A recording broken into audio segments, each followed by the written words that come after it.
Assalamualaikum warahmatullahi wabarakatuh.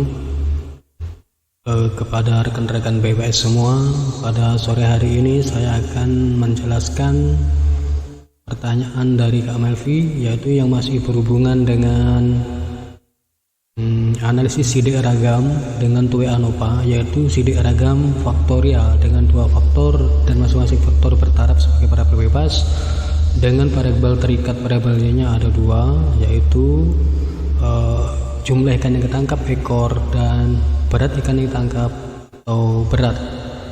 Yang pertanyaannya itu menyambung dari yang kemarin, yaitu untuk sementara saya ingin bertanya, Pak, kenapa uji normalitasnya nggak pakai chi-square?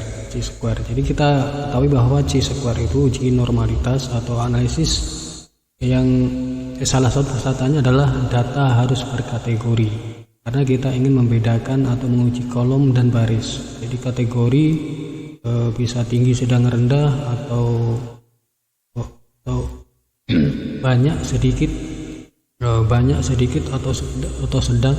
Kemudian kategorinya tergantung kita mau buat berapa. Yang jelas harus berkategori.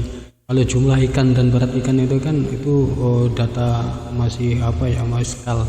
Jadi harus kita kelompokkan. Jadi tidak apa-apa. Nanti saya kasih petunjuk alasan lebih khususnya kenapa saya pakai Kolmogorov-Smirnov. Kemudian ada satu lagi uji normalitas yang selain yang kemarin, yaitu uji dengan sekuens kurtosis, ya kan? Jadi nanti akan saya tunjukkan semua kenapa saya memilih itu. Terus yang diuji lanjut atau posok itu kedalaman. Bapak bilang di video kedalaman tidak perlu uji lanjut. Jadi Bapak bilang di video karena cuma 2 taraf alasannya. Itu maksudnya kayak mana, ya kan? Kemudian pertanyaan ketiga, BTW kan Pak, bisa Bapak bantu buatin video cara masukin data sama penggunaan SPSS nya. Jadi ini operasional SPSS, nanti akan saya buatkan tutorialnya khususnya ini ya Kak ya. Saya takut tanya sama dosennya Pak untuk uang. Oke. Jadi yang pertama saya akan jawab tentang kenapa uji normalitasnya pakai chi-square dan kedalaman tidak diuji lanjut. Oke Kak, saya akan menjelaskan masalah uji normalitas kenapa tidak pakai chi-square. Jadi saya sebelumnya ingin kasih tahu Kakak bahwa uji normalitas itu banyak cara, salah satunya dengan Kolmogorov-Smirnov kemarin. Kolmogorov kemarin itu terdiri atas 3 metode dan semuanya mengatakan normal, kan? Kemudian selain ada dengan Kolmogorov-Smirnov, ada dengan sekuens kurtosis ini Kak. Dengan sekuens kurtosis, kemudian baru ada yang ketiga yaitu dengan chi-square, ya kan? Kenapa saya tidak pakai chi-square, pakai Kolmogorov-Smirnov? Itu karena data tidak perlu dikelompokkan atau dibuat interval, jadi langsung aja data Y-nya atau jumlah ikan yang ketangkap, ekornya Kak.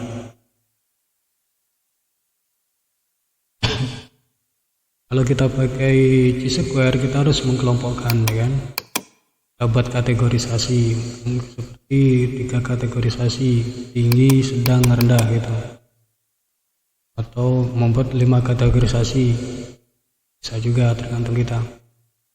Kemudian alasan lain yang saya sebutkan, jadi kemarin ada normalitas dengan Kolmogorov-Smirnov, sekarang normalitas dengan kurtosis, sekuens kurtosis. Hasilnya sama dengan kemarin, pada uji ekornya itu separuh normal, separuh tidak. Jadi sebagian tidak normal dan sebagian normal, jadi kita simpulkan aja data normal untuk ekor Kak ya, jumlah ikan ketangkap. Sekuens kurtosis ini sahabat keterangan di sini itu ketentuannya apabila sekuens, ini kan ada sekuens di deskriptif statistik nih Kak. Sekuens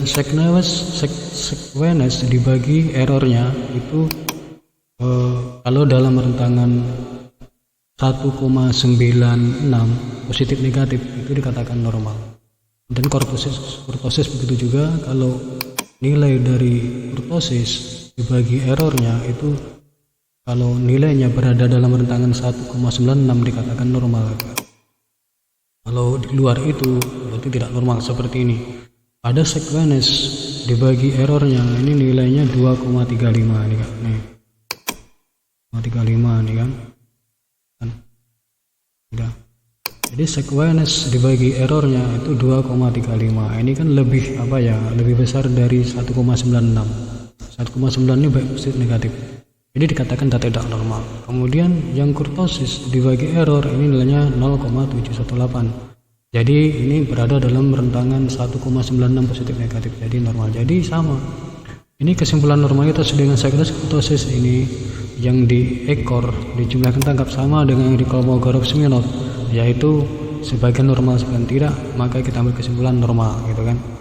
Kemudian di berat, kalau di berat tidak ada masalah, di berat itu langsung normal. Beda. Di berat langsung normal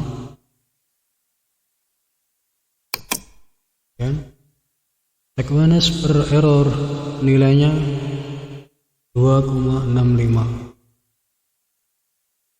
Tunggu. Ini untuk berat, untuk ekornya 2,3 ya. Di beratnya begitu juga nih kawan, 2,6. Di beratnya gitu juga. Di beratnya ini separuh normal separuh tidak, yaitu di sequence per error itu nilainya di sini ini dia 2,65 nih lebih besar dari 1,96, maka tidak normal. Tapi dengan kurtosis dibagi error nilainya negatif 0,06, jadi ini dalam rentangan negatif 1,96 sampai 1,96. Jadi sama dengan yang sequence separuh normal separuh tidak, jadi kesimpulannya normal. Kalau pakai Kolmogorov-Smirnov kemarin yang ini normal langsung, yang berat. Kemudian yang ketiga baru kita pakai normalitas dengan chi-square. Normalitas dengan chi-square yang cara satu, ada dua cara. Cara satu kita lihat di sini, ini dia nilainya 0,00. Jadi 0,00 di sini berarti data tidak normal. Nilai chi-square-nya signifikansinya 0,0 berarti data tidak normal. Jadi tidak normal data kakak di ekor dengan menggunakan chi-square cara pertama. Kemudian yang berat ini langsung normal ini dia. Nilai signifikansi dari chi-square-nya sama dengan 0,062 atau lebih besar dari 0,05. Jadi data berat tidak ada masalah dengan chi-square. Yang bermasalah adalah data ekor tidak normal. Kemudian dengan chi-square yang cara yang kedua ada dua cara. Chi-square cara kedua ini dia. Chi-square di tabel chi-square test signifikansinya 0,00. Ini artinya lebih kecil dari 0,05, jadi data tidak normal. Jadi konsisten dengan chi-square cara 1 dan cara 2 data kakak tidak normal di ekor kan, melahirkan. Sedangkan di berat ikan normal, yaitu data normal karena nilai signifikansi hitung dari chi-square-nya lebih besar dari 0,05. Ini kan 0,062, jadi lebih besar dari 0,05 maka data normal. Jadi kesimpulannya dengan chi-square baik cara 1 maupun cara 2 data kakak tidak normal di ekor dan normal di berat. Alasan yang paling penting yang kenapa saya nggak pakai chi-square, kalau pakai chi-square kakak data tidak normal. Kemudian kalau data tidak normal begini, ini jalan salah satunya sebetulnya kita harus pakai analisis non parametrik. Banyak itu namanya Kak, ada Whitney, ada Caldwell dan lain-lain, kita cari yang paling cocok. Tapi kalau biasanya kalau di perikanan itu kan dipaksakan harus parametrik, itu harus ANOVA, harus sidik ragam faktorial ANOVA. Jadi ANOVA itu kan termasuk analisis data parametrik. Jadi mau nggak mau kita harus ngakarin datanya. Ada salah satu cara mengakali data setelah tidak normal begini Kak, ini harus ditransformasi.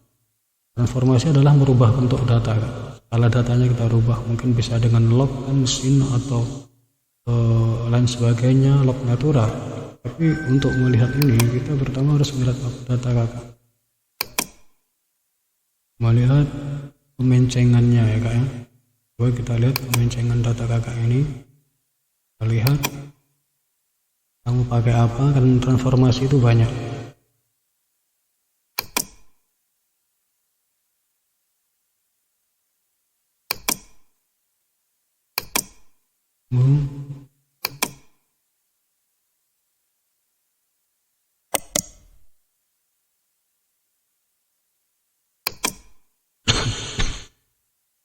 Ini dia.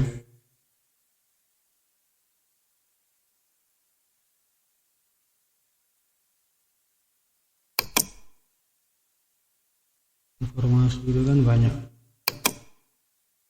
Jadi ini ada jenis-jenis transformasi yang harus dilakukan. Ada SQRT, log 10, log natural, SQRT dan log 10 dan lain sebagainya. Itu tergantung di sini. Data kakak itu tidak normalnya kemana, kenceng kemana gitu. Nih. Jadi kalau kurva normal itu kan harusnya kan seperti lonceng tegak, ya kan, tegak. Sisi kiri dan kanan itu sama besarnya.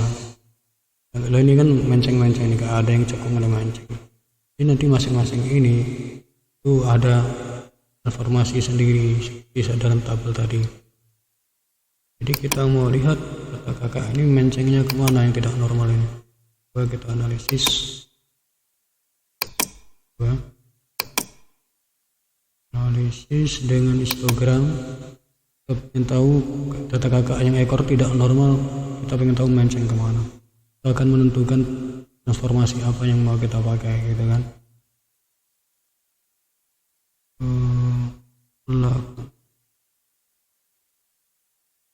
Ya ini dia ekor.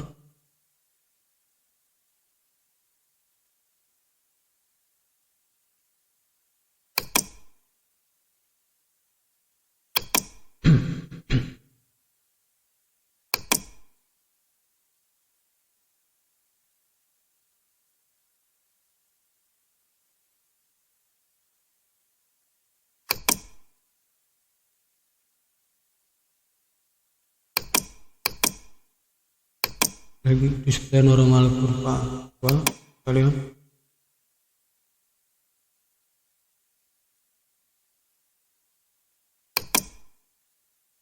gak lama karena komputer habis mati, didiamkan.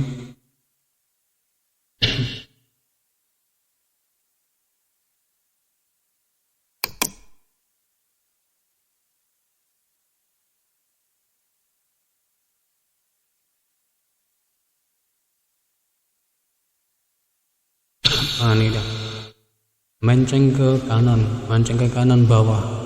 Kalau di gambar tadi ada yang lancip ke atas kanan, beda. Yang ini kan di bawah, menceng kanan bawah. Ini namanya apa? Kita lihat di sini.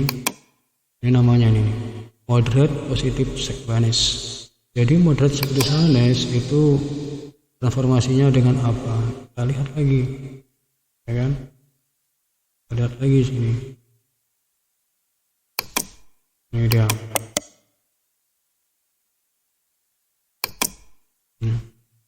Sequence moderate positive sequence dengan SQRT atau akar kuadrat. Jadi kita akar kuadratkan. Jadi tadi udah saya akar kuadratkan, kan? Ini dia. Ini informasi ekor, data ekor. Transformasi SQRT, ya ini dia. Berdasarkan transformasi SQRT ini hasilnya, ya kan? Ini dia hasilnya. Ini dia hasilnya.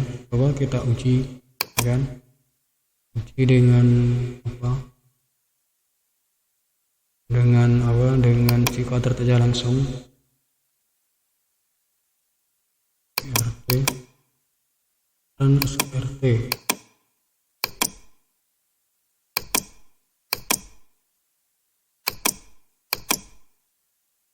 Ini dia hasilnya. Jadi udah ditransformasi pun data tetap tidak normal, yaitu persentage square-nya signifikan tetap 0,00.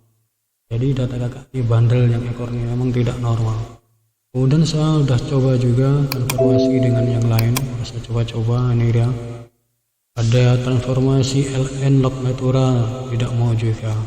Ada transformasi dengan log 10, tidak mau. Ada transformasi dengan sinus, tidak mau. Ada transformasi dengan cos, tidak mau. Dengan log natural gamma, tidak mau. Dengan 1 per X, tidak mau. Dengan K kurang X, tidak mau juga. Jadi data kakak ini memang salah satu caranya memang harus direkayasa, karena udah nggak bisa ditransformasi gitu kak. Kalau kita pakai chi-square, makanya saya tidak pakai lah kak ya.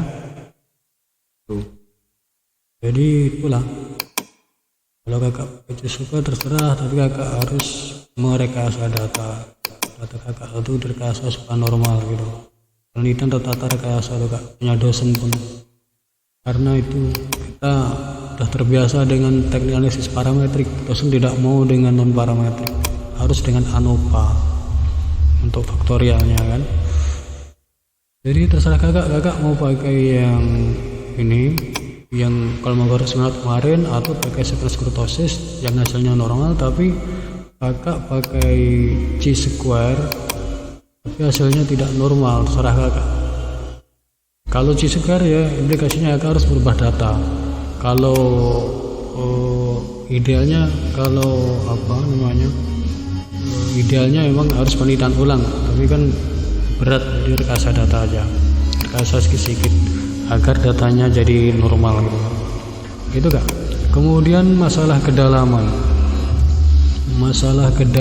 kenapa tidak pakai post-hoc? Coba kita buka yang uji post-hoc ya kan, core data interaksi kedalaman, kenapa tidak pakai post-hoc? Coba kita lihat lagi, lupa saya datanya. Ini dia post-hoc interaksi, untuk interaksi tidak ada tanyakan. Jadi post-hoc kedalaman, kita cari kedalaman traksi. Oh ini untuk traksi ini, coba kita cari kedalaman.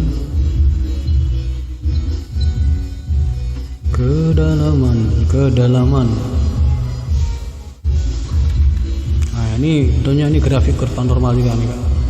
Kalau ini kan mana ya, tegak nih ya. Kedalaman.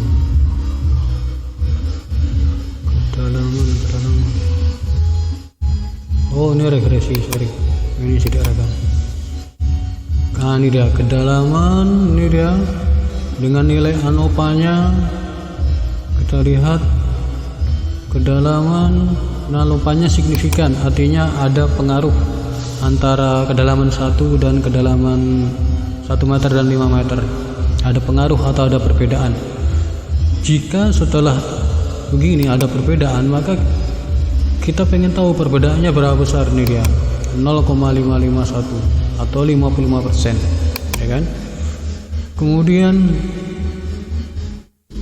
ini pengaruh perbedaannya 50%. Jadi yang besar dan yang kecil mana kan berbeda ya. Tentu ada yang lebih kecil, ada yang lebih besar. Maka kita melihat mean, ya kan. Mean ini dia. Ini dia mean, perbedaan mean 1 banding 5 negatif 3, berarti 1 lebih kecil, dan 5 dibanding 1 sama dengan 3, berarti 5 yang lebih besar, artinya kedalaman 5 yang lebih banyak ikan gitu. Nah ini juga 5 mean-nya 6, 1 meter mean-nya 3. Jadi kita udah tahu di sini kak, tidak perlu pakai post-hoc, kita udah tahu. Kita pakai post-hoc itu kak apabila kita pengen tahu apa ya, signifikan, mana yang signifikan, mana yang tidak di antara perlakuan, kemudian urutan signifikannya kayak mana gitu kan.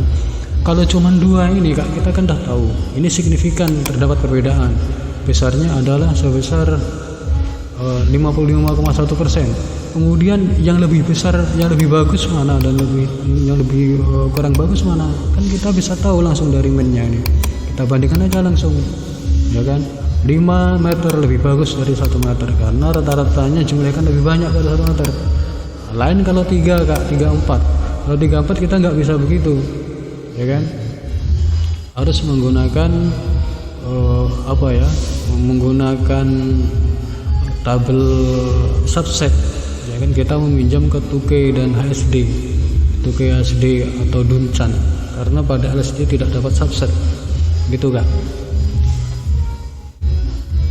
Dalam subset itu kan kita yang pertama pengen tahu perbedaannya masing-masing perlakuan, ya seperti ini.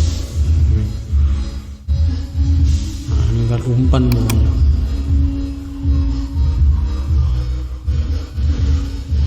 Masing-masing perbedaan. Nah, ini dia 1:5 berbintang, signifikannya 0,0. Kemudian 5:1 0,0. Jadi 1:5 signifikan, 5:1 signifikan, ya kan? Jadi pengaruhnya signifikan. Baru kita cari urutannya tadi, ya kan? 5 lebih bagus dari 1, udah selesai, ya kan? Karena 5 meter lebih bagus 1 meter, kecuali ada satu lagi kedalaman 10 meter namanya. Baru pakai apakah?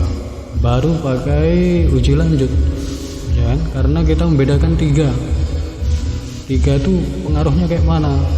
Ini dia, ada bintang tidak antara perlakuannya, gitu kan? Kalau ini udah jelas ada bintang, berarti terdapat perbedaan 1/5. Lain lagi kalau ada satu lagi mau 10 meter, ya kan? Berbeda nyata juga, ya kan? Baru buat kolom subset atau uji lanjut subset, ya kan? Itu Kak.